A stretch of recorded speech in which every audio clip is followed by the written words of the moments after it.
my name is Samantha and welcome to today's video. Today we're going to be making this super cute embroidered tea pouch. Let's get into it. In today's video, I'm going to be showing you how to make this embroidered pouch from an embroidery file off of Etsy.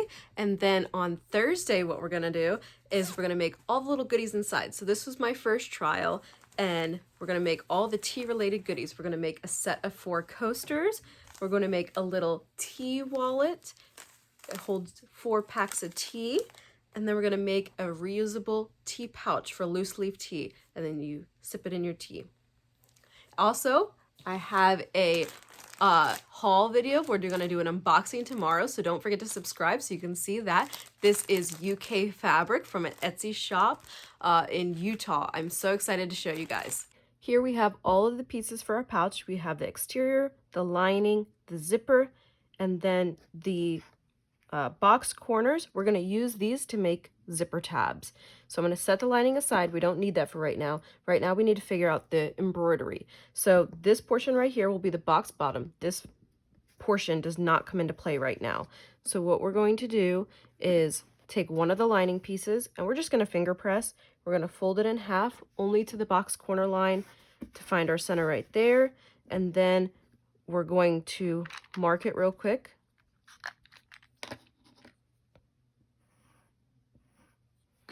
And then we're going to fold it over the other way, finger press again,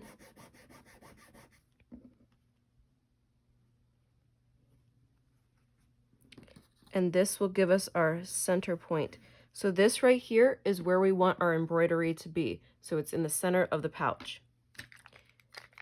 With that information, we can go ahead and take, this guide came with my embroidery hoop, and so this tells us this is where the center of the design is going to go, so that's where we want it. We want it right here, and the finger press lines also help us keep it straight. We need stabilizer,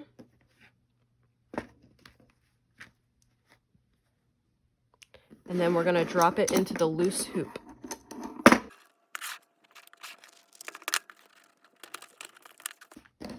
Okay, so there is our center mark, and then when we put hoop on, you can see that it matches up. So now what we need to do is tighten this. I have a screwdriver so I can tighten it up, and then we're going to put it in the machine and start embroidering. The fabric that we'll be unboxing tomorrow is from an Etsy shop called Brit in Utah, and the shop owner Nikki was nice enough to offer all of you 10% off all British fabric for the next 2 weeks if you mention my name in the comment of your order.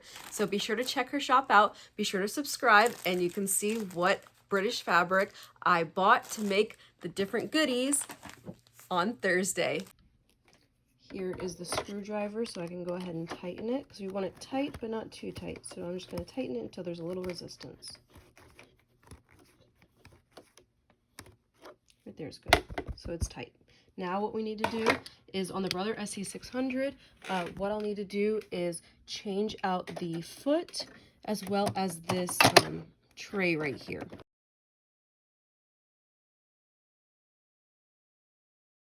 If you've never bought an embroidery file off of Etsy, all you need to do is type in whatever it is that you want and then embroidery file. And generally they're about $1, maybe $3. Most of the time you get a pack, so there's multiple different sizes or multiple different patterns within one file pack.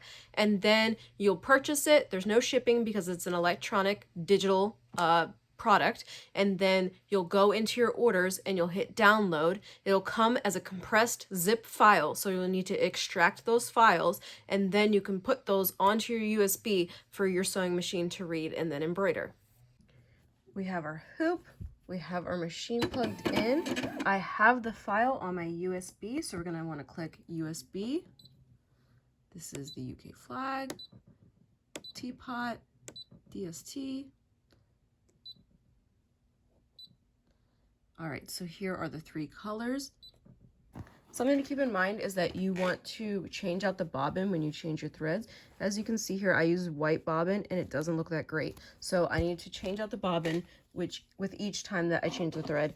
And these are the 3 threads that I'm using. These are New Brother threads, 800, 406, and 1. So I'm going to load up the design.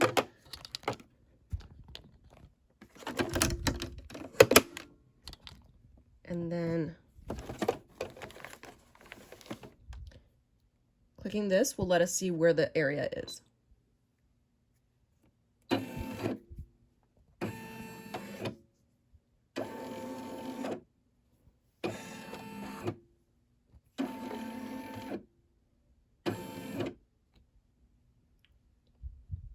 Hit OK. I'm going to hit embroidery.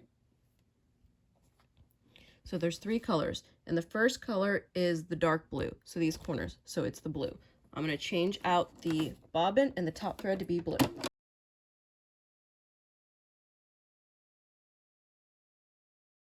Let me show you the difference of the bobbin not matching. So this is white bobbin, and then this is a matching color bobbin. So it definitely made a much better embroidery design. This pouch I also made a little bit larger, which compensates for the size. And I thought a white background would be better for this design, but really like a busier, darker background turned out better. This one I also used fusible fleece versus this one is like a medium weight, almost like SF101. Okay, so this is 6 minutes, 10 minutes, 12 minutes. So this takes about 20 minutes to embroider. So the first thing is the blue. We're gonna go ahead and lower the presser foot, hit go. We're gonna let it do a couple stitches. Pause it, and we're gonna cut this excess thread.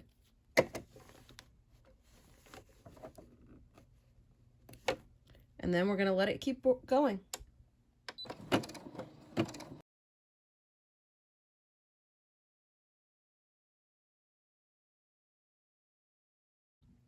First color done. I'm going to go ahead and pull it out.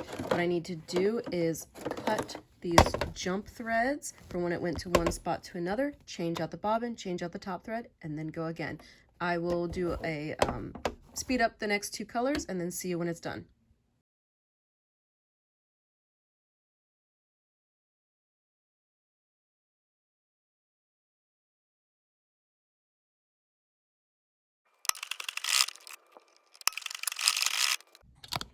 So this happens sometimes. It says check and rethread upper thread. Like the thread broke because the embroidery thread is just so much thinner, so sometimes it breaks. So you have to rethread it.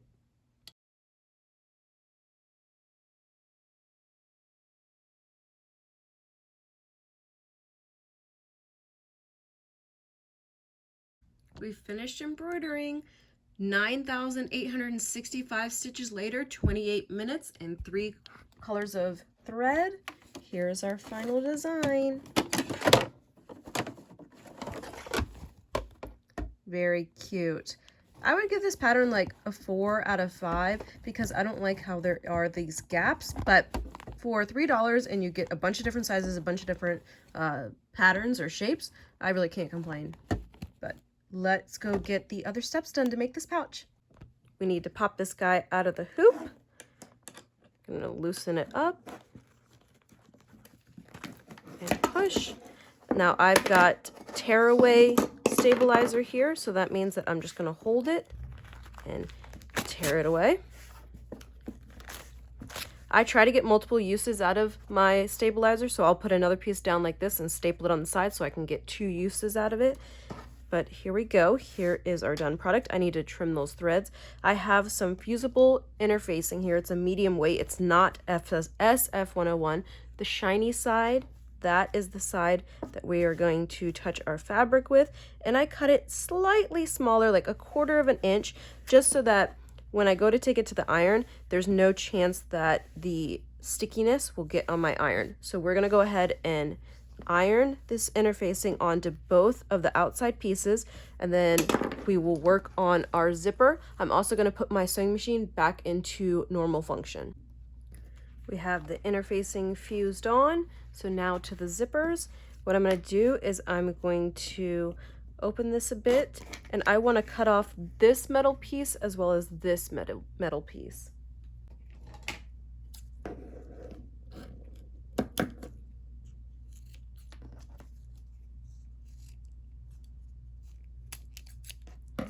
Then what we're going to do with the 2 little pieces one face this way, one face the other way, on both ends, sew down, then open it up and sew it again.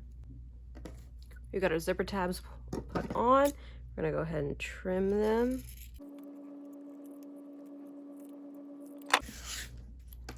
Now we're gonna make our sandwich. So if this is my front design, I want my zipper pull opening this way. So what I'm gonna do is I'm gonna place it down right here in the center, then one of our lining pieces.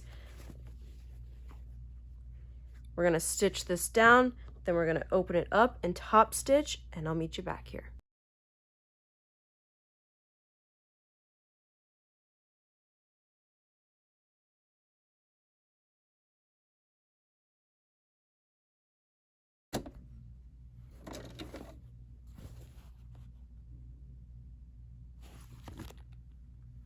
To attach the other pieces, what we'll need to do is put the like sides together.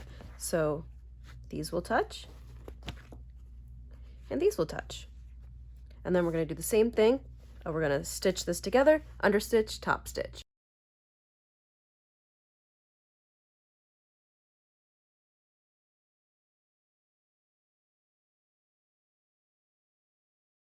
The next thing we're going to do is make sure the zipper is open.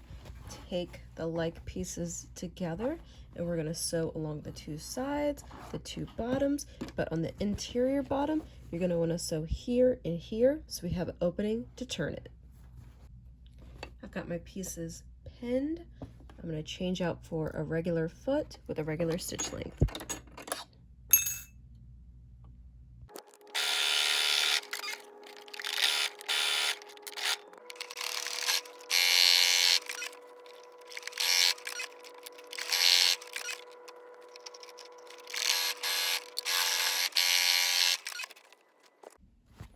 All the sides are stitched together. The next thing we're going to want to do is box the corners.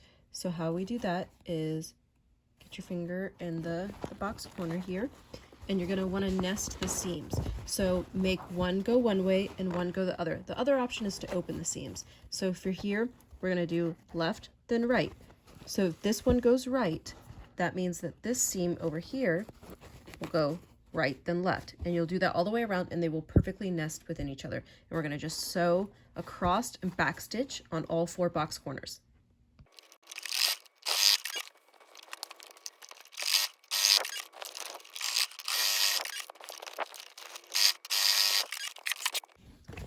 And with that, we will birth our bag. Stick your hand in the opening, grab the exterior, and this is why we wanted to leave the zipper open. You can open it some more if you need to. Grab the exterior and pull it through.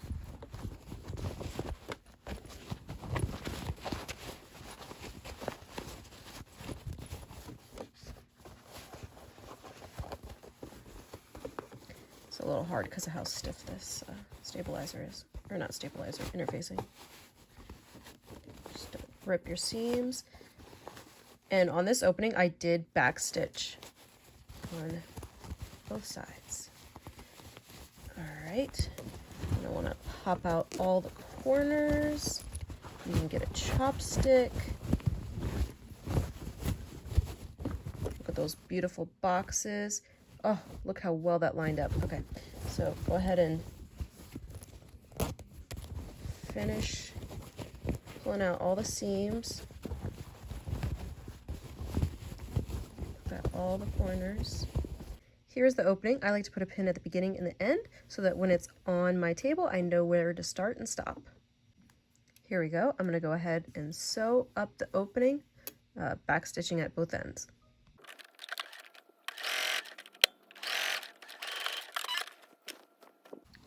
Now that the bottom's sealed, we can put it back in. Here's the finished pouch all done. It's so cute. Here's the lining, the zipper tabs.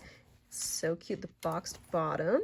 So be sure to tune in tomorrow where I'm going to unbox the UK fabric. And then also on Thursday, there will be a video on all the goodies inside. We're gonna make the tea pouch, the coasters, and the reusable tea bag. All of the tea related stuff. So the coasters, the little tea bag, and a little tea pouch. Hold your tea. Subscribe.